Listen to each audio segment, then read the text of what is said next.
Great pyramids of Giza प्राचीन मिस्र की एडमिनिस्ट्रेटिव पावर, इंजीनियरिंग अंडरस्टैंडिंग और रिसोर्स कंट्रोल को समझने का एक वेरीफाइड एग्जाम्पल है। यह स्ट्रक्चर लगभग 4500 साल पहले ओल्ड किंगडम पीरियड में बनाया गया था। हिस्टोरिकल रिकॉर्ड्स के अनुसार इसका निर्माण 4th डायनेस्टी के दौरान लगभग 2560 BCE में फारो खुफू के शासन में हुआ। यह कोई सिंगल मॉन्यूमेंट नहीं था, बल्कि एक स्टेट कंट्रोल्ड प्रोजेक्ट था। इसकी हाइट लगभग 146.6 मीटर थी और कुल अनुमानित वजन लगभग 6 मिलियन टन माना जाता है। यह निर्माण किसी भी मॉडर्न कंस्ट्रक्शन सिस्टम के बिना किया गया था। इसी कारण यह समझना जरूरी हो जाता है कि उस समय लेबर, मटेरियल्स और ट्रांसपोर्ट कैसे मैनेज किए गए। ग्रेट पिरामिड अपने आप में मिस्ट्री नहीं है, बल्कि यह एंशिएंट इजिप्ट के ऑर्गेनाइज्ड सिस्टम को दिखाता है। इसके आसपास मौजूद अन्य पिरामिड्स, स्फिंक्स और रिलेटेड स्ट्रक्चर्स इसे एक लार्जर प्लान्ड कॉम्प्लेक्स बनाते हैं। इस मॉन्यूमेंट को समझना इमेजिनेशन नहीं, डॉक्यूमेंटेड प्रोसेस को समझने का विषय है।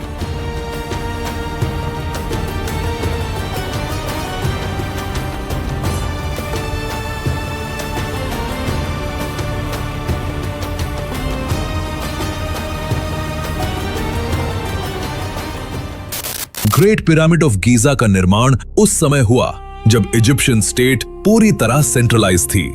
4th डायनेस्टी के दौरान फारो खुफू के पास लैंड, लेबर और एक्सेट्रा रिसोर्सेज पर डायरेक्ट कंट्रोल था। आर्कियोलॉजिकल रिकॉर्ड्स ये दिखाते हैं कि पिरामिड कंस्ट्रक्शन कोई रैंडम एक्टिविटी नहीं थी, बल्कि केयरफुली प्लान्ड एडमिनिस्ट्रेटिव प्रोसेस थी। पिरामिड की लोकेशन गीजा प्लेटो पर डेलिबरेटली चुनी गई थी।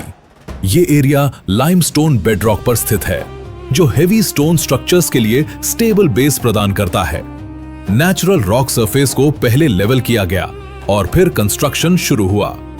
ग्रेट पिरामिड की ओरिजिनल हाइट लगभग 146.6 मीटर थी। बेस की लेंथ लगभग 230 मीटर प्रति साइड थी। यह साइज उस समय की किसी भी नोन स्ट्रक्चर से बड़ा था। टोटल एस्टिमेटेड वेट लगभग 6 मिलियन टन माना जाता है। ये वेट लाखों स्टोन ब्लॉक से मिलकर बना था। कंस्ट्रक्शन में मुख्य मटेरियल लाइमस्टोन था। लगभग 5.5 मिलियन टन लाइमस्टोन का उपयोग कोर स्ट्रक्चर में हुआ। लोकल लाइमस्टोन गीजा प्लेटो से निकाला गया। आउटर सरफेस के लिए क्वालिटी लाइमस्टोन टूरा एरिया से लाया गया, जो नाइल रिवर के दूसरी तरफ स्थित था।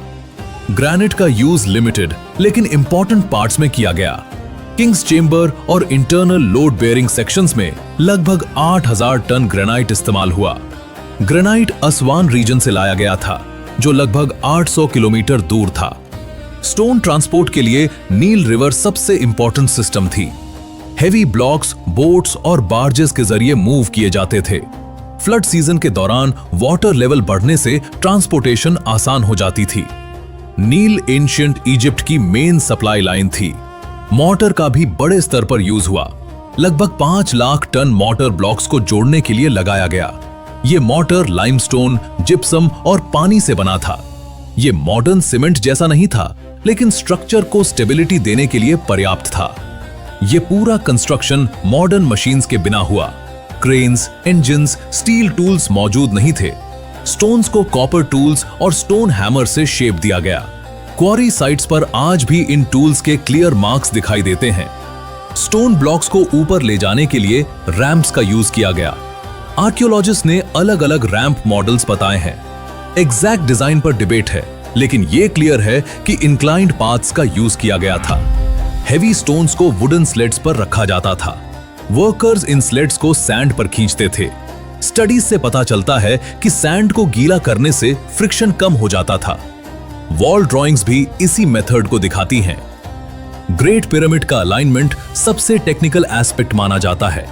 स्ट्रक्चर चारों कार्डिनल डायरेक्शंस के साथ अलाइंड है। नॉर्थ साउथ डायरेक्शन में एरर बेहद कम है। एक्सपर्ट्स मानते हैं कि यह एस्ट्रोनॉमिकल ऑब्जर्वेशन से पॉसिबल हुआ। स्टार्स की पोजीशन देखकर डायरेक्शंस फिक्स की गई थीं। ये कोई एडवांस्ड अननोन टेक्नोलॉजी नहीं थी, बल्कि केयरफुल ऑब्जर्वेशन और रिपीटेड मेजरमेंट का रिजल्ट था। इंटरनल डिजाइन पूरी तरह फंक्शनल था।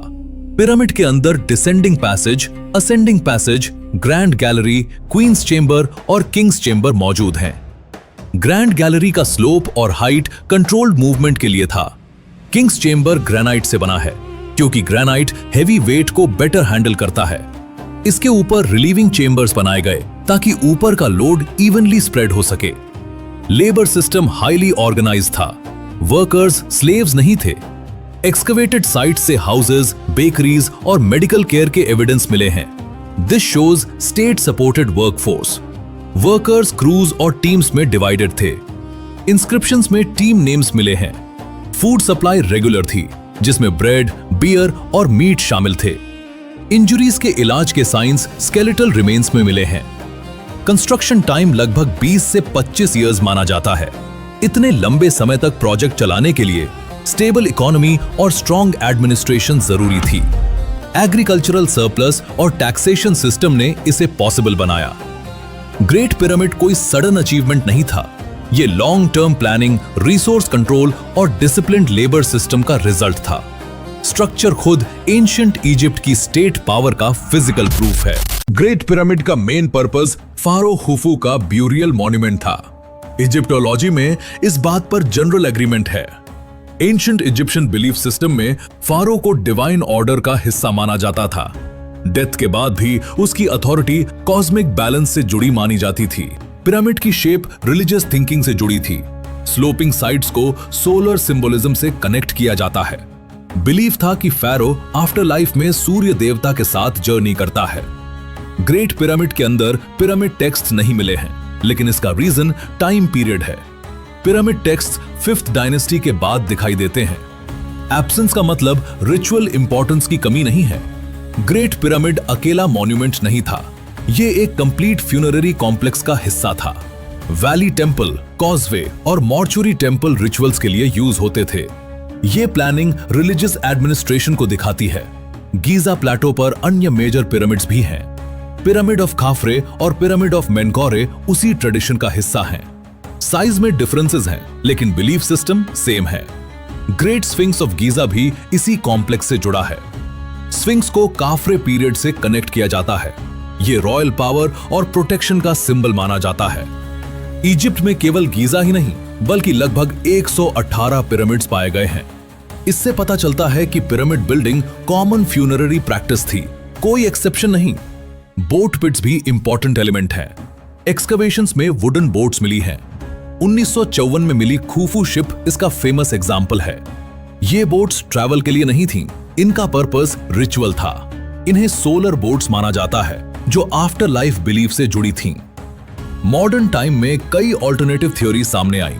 पिरामिड को पावर प्लांट मानने की थ्योरी पॉपुलर है, लेकिन एविडेंस इसका सपोर्ट नहीं करता। पिरामिड के अंदर कोई सिस्टम नहीं है जो एनर्जी जनरेशन को शो करे। स्ट्रक्चर, मटेरियल्स और लेआउट पावर प्लांट आइडिया से मैच नहीं करते। पिरामिड को ग्रैनरी मानने की थ्योरी भी सामने आई, लेकिन इंटरनल पैसेजेस, सील्ड चेंबर्स और वेंटिलेशन डिजाइन ग्रेन स्टोरेज के लिए सूटेबल नहीं है। साइंटिफिक डेटिंग मेथड्स जैसे radio carbon testing construction time को ओल्ड किंगडम पीरियड में प्लेस करती हैं। मॉर्टर सैंपल्स और ऑर्गेनिक रिमेन्स इसी टाइमलाइन को कंफर्म करते हैं। Stone cutting marks ancient Egyptian tools से मैच करते हैं। किसी अननोन मशीन या नॉन ह्यूमन इन्वॉल्वमेंट का कोई एविडेंस नहीं है। रीसेंट रिसर्च मेथड्स जैसे म्यूऑन स्कैनिंग से पिरामिड के अंदर के वॉइड्स स्टडी किए गए हैं। 2017 में ग्रैंड गैलरी के ऊपर एक लार्ज वॉइड आइडेंटिफाई हुआ। रिसर्चर्स का मानना है कि यह कंस्ट्रक्शन रिलेटेड स्पेस हो सकता है। It is lightly structural, not mysterious. अब तक कोई हिडन चेंबर या सीक्रेट ऑब्जेक्ट नहीं मिला है।